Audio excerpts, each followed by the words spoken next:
shit. And we ain't talking about. Where's my cat? Hide the cat. We ain't talking about the Dave Chappelle show. I think he done sucked up the fucking James cat. The cat's fucking gone. Charlie She already Murphy knew. and Eddie Murphy. She already knew, man. We're talking about a plague has joined us. She knew to run. Animals know first when disasters got to strike. With the coronavirus ain't got shit on this dude. That's Mr. Dylan Dunn. What's up? The sausage king of Acadiana in the house. Hey, man, Dylan, I saw that. Hey, man, Dylan posted all that on Dewey the other day on one of his pages, man. I said I was hungry as hell, man, looking at that, dude. I wanted to go jump on a pit. And you know what's good, man? The pit season has arrived for me. The warm weather's here. I was on a pit last night before the Pelicans game, man, drinking a Purple Haze, grilling down some Savoy's Boudin as we only could. You know what I mean? So what else? Let me ask you this, though, man. You got to win these games. And you might face – you got Minnesota tomorrow night. You may face Dallas without Luka. Luka sat the last game. He's got a thumb issue, man. You know, I don't know if Porzingis fucked him up in thumb war or whatever, but he's hurt with the right talent now. that the Pelicans have. They should beat Dallas without Luka. It shouldn't be even a question. Yeah, the only – they're still trying to struggle to find identities against good teams. But against these type of teams, they have enough talent where they should be able to steamroll these teams. And a really tough. They really don't have a shot from the first few quarters. To me, these next two are crucial. Because to me, a sleeper team for the finals is here Friday night, the Miami Heat. This is the tough week for the Pelicans. After this, it gets a little bit easier. You know, the schedule. Miami is a tough game. Very good team. That's a good team, man. Veteran perimeter defenders like Butler and Iguodala. That'll be a good litmus test of where the Pelicans are. That's another deep team. How playoff ready they are. That's a team that doesn't get credited with the depth that they have. You know what I mean? There is they some got depth one there. of the most underrated coaches in the league. Oh, Spoelstra is a great coach. Coach Bo is. I mean, he's had superstar teams. He's won championships with those teams, and he's also had teams he's helped build. So he's a very he's a real deal. guy. He's a real deal. He's a talent developer, and he knows how to work with personalities as well. Yeah, Butler's having a really good season over there. Tyler Hero, Dragic, Bam Adebayo is really taking his game to another level. He's a most improved candidate along with Brandon Ingram. Pelicans win this game, and you can start really feeling good about this playoff. Yeah. Well, I mean, and the thing is, to me, you still got Memphis twice. Remember that. That's the big thing you got in hand. You got a home and away game against Memphis. That's a massive game towards the end of the month at home. You got to win these. You got to win those two against Memphis. To me, we were talking about last week. Maybe you could catch Memphis. Memphis getting that game over the weekend was huge. I mean, right now, even if if Memphis would have lost, you're still in that 2-game threshold in the loss column basically at that point. But right now, you got to take care of business. You win 2 out of these next 3 at least, and I think you'll be in okay shape. Memphis has a really tough schedule, coming up, so you can gain some ground. It's there. The Pelicans can really explode over this next year. Look, if their guys Drew, Brandon Ingram, and Lonzo Ball, Josh Hart, if they just get better at catch and shoot opportunities, because they're going to get a ton of them. Yeah, Zion's getting. I mean, he scored 35 last night against some really good defenders, and I mean, he's already a got beast. the superstar whistle. Yeah, he's got he's getting the calls. Than LeBron at this point. He's getting the calls, but it's he's weird. not even talking to anybody. I tell you, he brings 90s old school post up to a modern era, man. That's a little bit softer. But look, here's my thing. This is another thing I want to transition to real quick. We've been doing free agent talk. NFL free agency starting in about 2 weeks.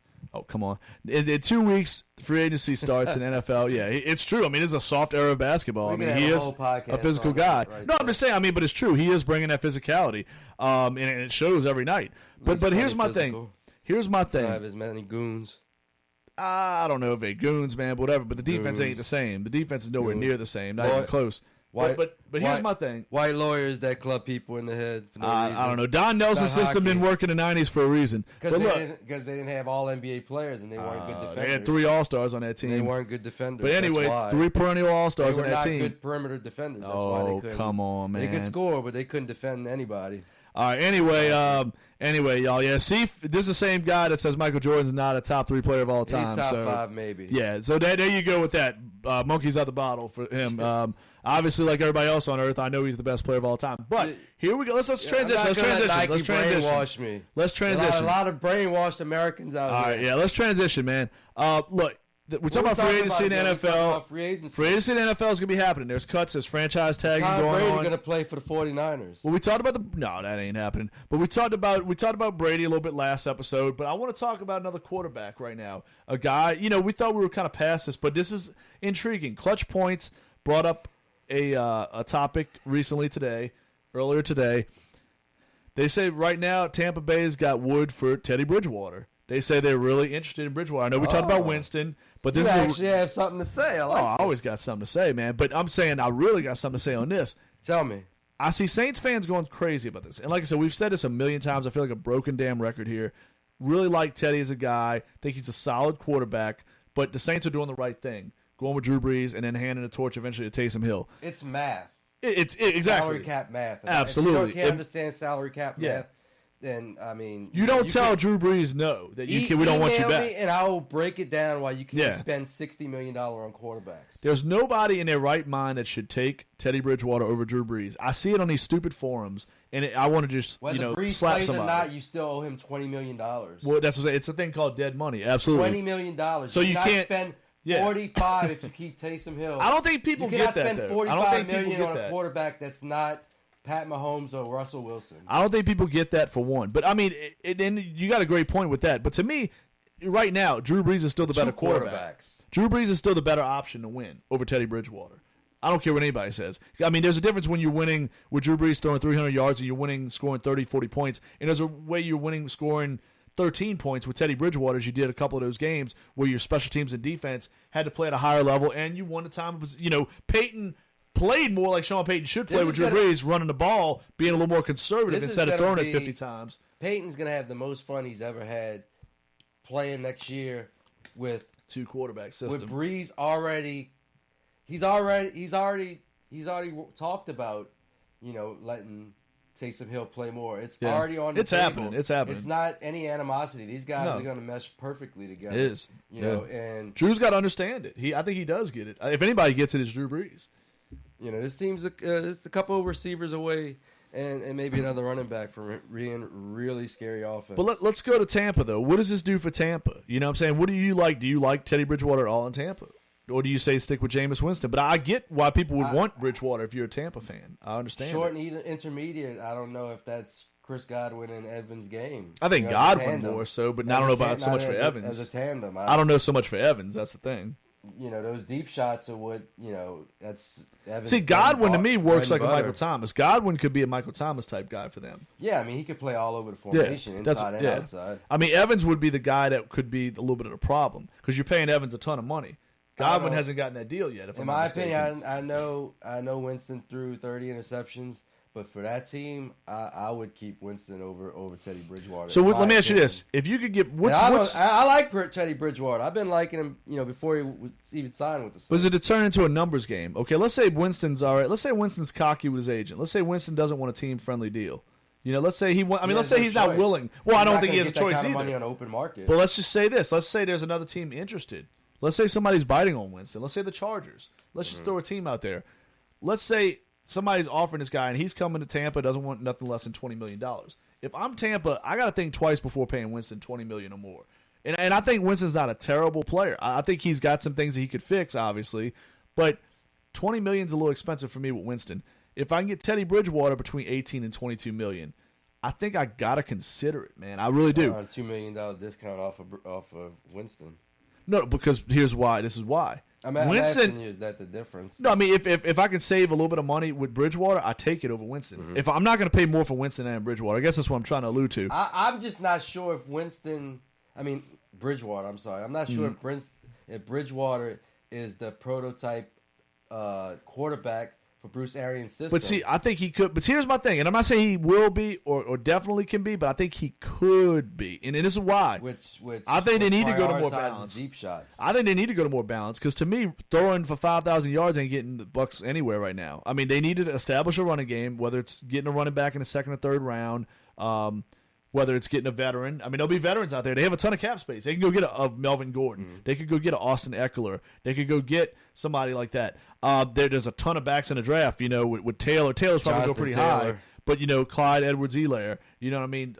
Swift out of Georgia. Cam Akers. You know what I'm saying? There's a lot of guys. Dobbins. There's a ton of guys. Ton of backs. There could be 4 or 5 backs really you could take in the top 40. I don't think that's going to happen, but you could because of that talent that they have. They're definitely going to be all gone by the I think Tampa could get him. Second round. I think Tampa could get that back in the second round. They need the first round. They better go get a safety that can change the game. We talked about it before. Mm-hmm. They fucked up on Derwin James when they had the chance a few years ago. They need to go get a Delpit or somebody in that area.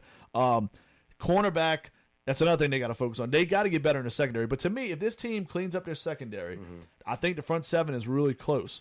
The offensive line needs another upgrade or two, but they have the money to do it. If they can draft that running back, if you throw Teddy with Evans, and that, like you said, I don't know how he's going to fit with Evans on that deep sideline route thing. But count me in as somebody that doesn't believe that he can run Arians' offense. Here's my thing. I'm not saying he can or can't, but Carson I like Palmer, Ben Roethlisberger. But what if Winston James comes out doing the Winston. same dumb shit? I mean, I know he's got LASIK, but to me, it's always a decision process. If Teddy, to me, is the more cerebral quarterback. You put in Arians, who's one of the best offensive masterminds in the league. If you got a cerebral quarterback with two great receivers, I'm not saying, but in a I'm running saying I game. don't feel like Bridgewater's the guy. Maybe it's another guy that's out but there. Winston, the problem with Winston is this. He can single-handedly lose your game, a lot like Aaron Brooks back in the day. He can do some shit to wow you one week, throw for 400 yards and 4 touchdowns, but that following week he could throw 2 interceptions that just kills you in that game. That this team doesn't draft a guy. I don't think they can go. I don't think they can do it. If I'm them, I don't do it. They got to draft a defensive player in the secondary that's an impact, like a Marshawn Lattimore. The way Lattimore impacted the Saints secondary. That's who he's going to want to marry to. Man, do you trade up for your boy Okabar, whatever the hell his name is, from Ohio State, the corner? What's his name? I can't think of it. Jack Oba? Yeah, Oba. Yeah. Do you go after him? I mean, maybe you get bold if you're Tampa. They need what Marshawn Lattimore injected into the Saints secondary that was terrible. They need that. Are some of the worst at drafting. They are Corners. They are. I don't know if you keep investing high round picks and when you're failing But- over and over. Maybe but it's here's something the in thing. the training staff. You got that's Todd not Bowles happening. now. Todd Bowles could come in the room and say, hey, no, fuckface, this is who you're drafting. You know what I'm saying? Yeah, they failed with Makes Jonathan sense. Banks, Vernon Hargraves, but I trust Todd Bowles and Bruce Arians. That's the one thing about Tampa to me. Remember we kept saying about Carolina. I didn't like Carolina's roster on talent. I thought it was obviously the weakest team in the division based on talent. But I like Ron Rivera. But to me, when Tampa got Arians in house and they got Todd Bowles, that to me gave them 2 or 3 wins last year. I think they're that much better with that brain trust.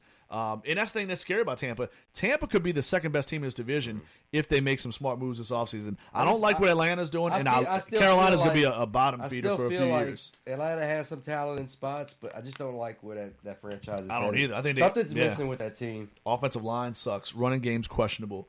Defense has a lot of holes. Running games. No, but I'm saying beyond awful. But I mean, to me, but it ain't so much. They don't stick to it either. That's the problem. They don't try. They give so few carries to these guys. I mean, Freeman had some. Going to go after one of these backs. Yeah, Freeman is probably as a good cut candidate. I don't know what his dead cap looks like, but I think Freeman's a guy that could be cut. Jonathan Taylor, to try to make up for some of their could. line shortcomings. They could. I mean, or maybe they invest in a tackle. But they need. That's what I'm saying. They first round. They could, because Matt Ryan can't get hit as much as he has the last couple of years. I mean, he's been hit a ton the last couple of years. And Matt Ryan, is there too much money? Is he that good? But they also spent high round capital on 2 offensive linemen last year, and it didn't help them much. Maybe. Those a little bit maybe those guys in year 2. Year. Yeah, because they had Caleb McGarry and they had the other cat. They both had what's the other guy's name? I'm having a blank. But they both had injuries early on. Those 2 rookies, they had injuries. Maybe you know what I'm saying? Who's to say they were high draft choices? Maybe year 2, those guys figure it out. Because remember, Andres Pete started out pretty bad, and he became a pretty serviceable, solid guard. But now, if you draft another tackle, now all these other guys slide in. You got 3 high. Really high drafted offensive linemen, and then you hit up the running back in the second, early third round. You could. Now you're starting to have more well-rounded offense, and you got some guys on the defense that you got to keep healthy. A true running game makes that team a little more scary too, because I mean Ryan's a pretty good quarterback. He's not a top 10 guy to me right now, but he's a good quarterback. And Julio Jones is still one of the elite receivers in the league. Ridley's really good. If you build up that line. Yeah, now you the can play start action. looking at Edwards-Helaire in the second round. A guy that might not be the fastest guy, ran a 4.6, but a guy when you look at his tape, he's constantly manipulating defenders in the second level. Commits a hold. He's a guy that could end up there. He's got good bursts and he's got good lateral agility. He's a good fit for Atlanta. I know Saints fans are going to hate hearing that, especially the ones that have LSU ties. But he could very well end up in Atlanta. Fuck, any of the top 5 backs are good. They've been hot. No, but they've been somebody. But look at their track record. Look at their track record, though. They've drafted Deion Jones. They drafted Duke Riley. Atlanta has looked at LSU.